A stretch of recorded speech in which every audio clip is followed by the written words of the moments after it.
Now, when it comes to the newer up-and-coming series and Weekly Shonen Jump, there are quite a few that you could say have the potential of rising to the top once of course their certain specific series have accumulated enough chapters to be considered a regular face within the magazine. And for quite a bit now, it's felt as if within these past few months or so, Jump series have been coming and going from the magazine because of the likelihood of a majority of the readers just not enjoying certain specific series. However, as of recently, there have been quite a few series that have definitely made a mainstay appearance, as if they're looking to be a very successful manga in the near future. And right now, with the manga that have been striving for a little while now, mainly the newer series such as MASHLE, Undead Unluck, Sakamoto Days, and even Blue Box, they have all started to see success from the magazine just within this past year or so. So to put it simply, just like a lot of other manga series I usually recommend you all to read, today I brought quite a few people on the channel and we've all been mostly reading Jump series for a bit now, so we decided why not recommend you all some of the most newest hits and talk about a few that just to be having a look like a mainstay potential in the magazine. So with that being said, let's take a trip on these series and hopefully by the end of the video, everyone else and I can show you a little bit about the newer series in Shonen Jump.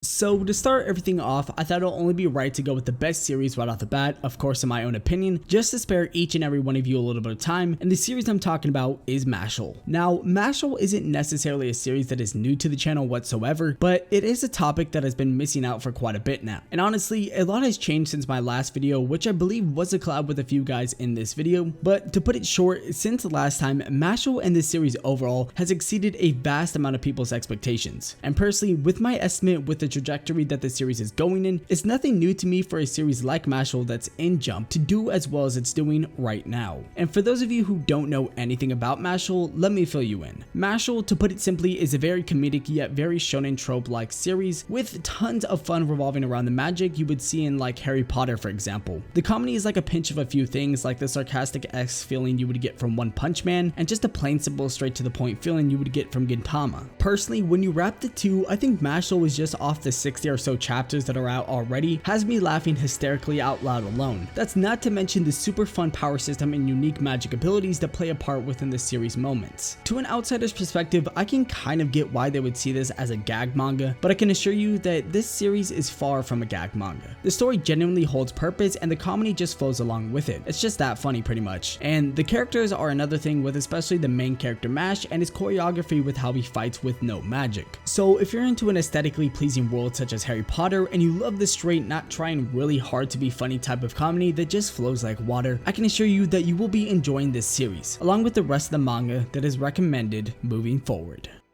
The Hunters Guild Red Hood. Now, what I really like about this story just on a surface level is it takes concepts that we're familiar with, Red Riding Hood, werewolves, and all that stuff that we get from Grimm's fairy tales, and it executes them in a very different way. At least at the current moment, what we technically expect from werewolves isn't what we get, and what we expect from Red Riding Hood and what we have here with one of the main characters, Grimm, yeah, she's nothing like Red Riding Hood, which I'm pretty sure is what they're referencing. The story's being done by Horikoshi's assistant, so if it looks familiar in art style to My Hero Academia, that's the reason why. Now, personally, I think this story has a lot of potential moving forward, and I can't critically review it as much as I want to because of the fact that there's only 2 chapters. I'm really writing off of potential here. I truly think it has the potential to be something very different here, as it started in a very unorthodox manner versus what I'm compared to seeing in a start of a shonen. And I think one of the aspects behind that is here we have a deuteragonist type dynamic, something that you might be familiar with if you read JoJo's Part 7, where you have Gyro who takes somewhat of the mentor role, the established character, where we find out more about his backstory, and you have Johnny, who's, well, the developing protagonist, who will take the dominant role within the dynamic once he's ready. And I think that's what you see with the deuteragonist dynamic in the Hunters Guild Red Hood. If I can really try to sell you on feel and aesthetic, it kind of reminds me of a shonen Bloodborne. Bloodborne minus all of the cosmic horror elements, but if not early Bloodborne when they're still in Yharnam. It's something that I really hope moving forward it tackles more the element of survival, as it kind of touches on that within these early 2 chapters. But if it's really able to go in deep thematically with kind of the world that hunters have to live in, I think this story can offer a lot. And this one might be a bold claim, but I genuinely think Grimm is probably one of the better looking females in shonen already. That's just it. Not in all of current shonen, you know what I'm saying? 'Cause, like, you know, we'll see. But currently it only has 2 chapters, so this is a manga I definitely suggest you keep your eye on for the future. Now, looking at the newer side of Shonen Jump, we have the magazine's newest edition, Neru, Way of the Martial Artist. A manga that I honestly really enjoyed for just a single chapter and think has a lot about it that could be interesting and refreshing in the current climate of Jump moving forward.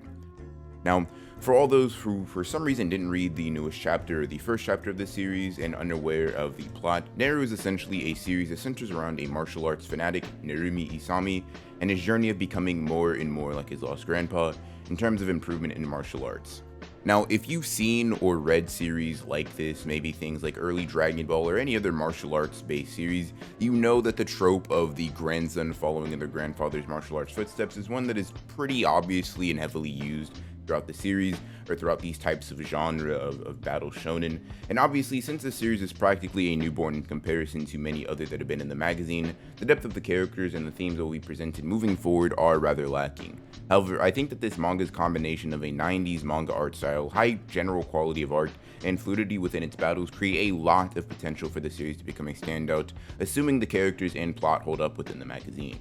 When looking at the current climate of Shonen Jump, which is basically composed of either supernaturally powered characters, being series like My Hero Academia, Jujutsu Kaisen, Black Clover, Undead Unluck, and many other series within the magazine, or more manga that focus on the more slice of life aspects of things like your Blue Box or anything like that within Shonen Jump, a very grounded and down-to-earth battle shonen that really focuses on the art and discipline behind martial arts is something that I think, if given the chance to breathe, can really be a unique series within the magazine. All in all, this was really interesting and a really good way to start a series that, as time goes on, will hopefully develop and bud into a unique and engaging story that many can enjoy.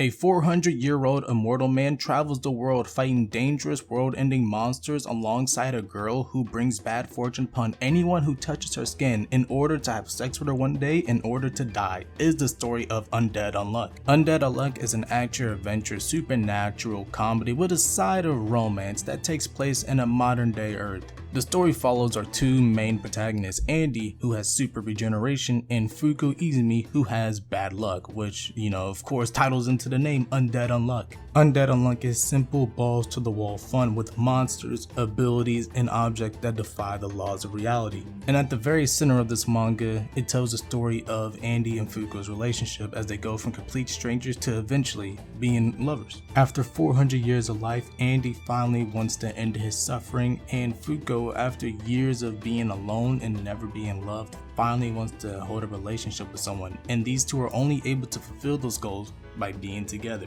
If I had to describe Undead Unluck with one word, it would have to be fun. The characters, the world, the monsters, the action, it's all just fun to read. And honestly, when I was reading this manga, I just got lost and had so much fun reading it that I would end up burning 20 or 30 chapters in a day, and I ended up catching up to this manga in almost like 3 days. So if you're looking for something easy to read and fun to get into, Undead Unluck is your choice.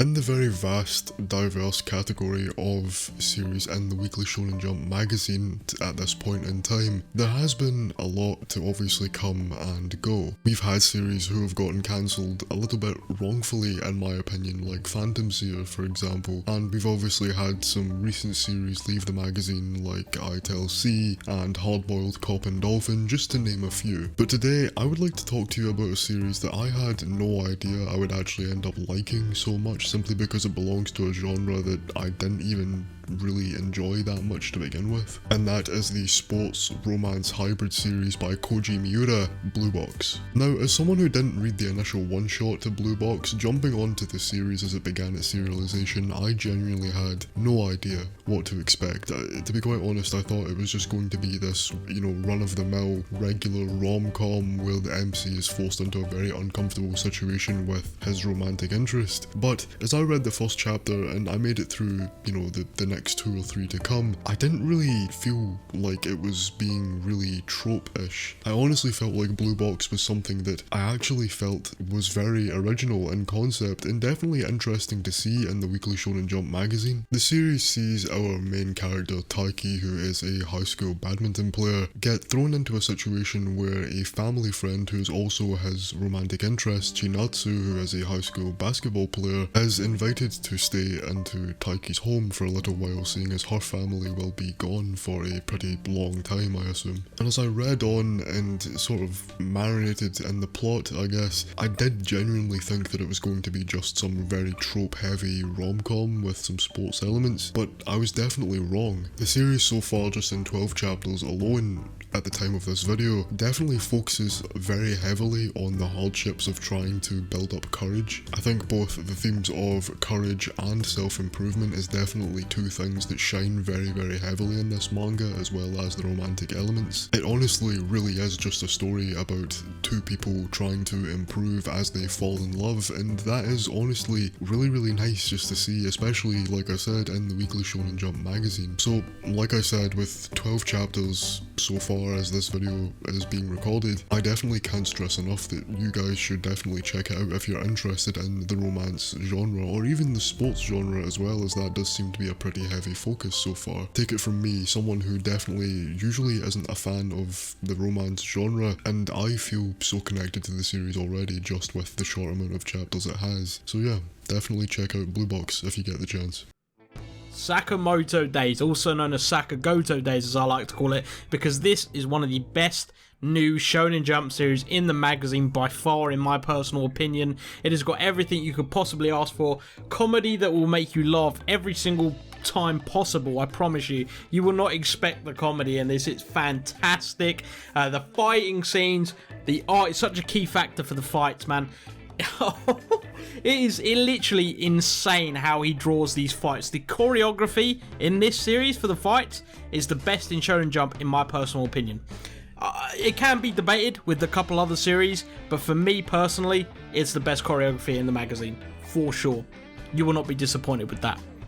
Sakamoto used to be a full-time assassin, but now he is married and he has a kid and he runs a convenience store. But obviously you can't just leave the assassin business, so he's always got assassins trying to kill him and whatnot, but he has a family rule where he cannot kill anybody. So he comes up with these amazing, unique fights to try and defeat them, but without killing them, basically. It is so much fun to watch just read or watch every single week. I promise you, when this gets an anime, it's going to blow up like crazy. I promise you that for sure.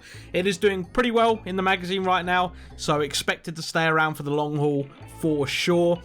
You know, we got amazing, wholesome moments, wholesome chapters, and also we got an amazing cast of characters now who have joined Sakamoto in the convenience store, and we're just following their adventures along, basically. And it's just so damn good. So overall, this series is something truly special, and I hope every single one of you will check this out for yourselves, because it deserves to be a huge hit in the future. So yeah, that's me done. Cheers, guys. See you later. But to everyone who made it to the end of the video, I hope you all did enjoy the video. It's actually crazy to see how well these new manga are doing, along with the rest of the current manga in Jump right now. Again, thanks to all the homies Mast, Energy, Jet, Ronin, and Accelerates for hopping on today's video. Make sure you all go and check out their channels. Links, as always, will be in the description box down below. And I know for sure that when we get an anime for pretty much any of these series, it's definitely going to spark that new feeling into the next generation of anime. But anyways, make sure before you click off the video to drop a comment on your thoughts on the video, and let me know your overall thoughts on each and every single series that we talked about today. And please catch up on these series if you haven't already, while things are still really fresh. Also, don't forget to subscribe to the channel and join the Discord if you have not already. We got the Discord up and running, so join the Discord in the link in the description box down below. And with that, everyone, my Twitter is at AnimeAugie, and I'll make sure to catch each and every single one of you guys in the next video. Peace.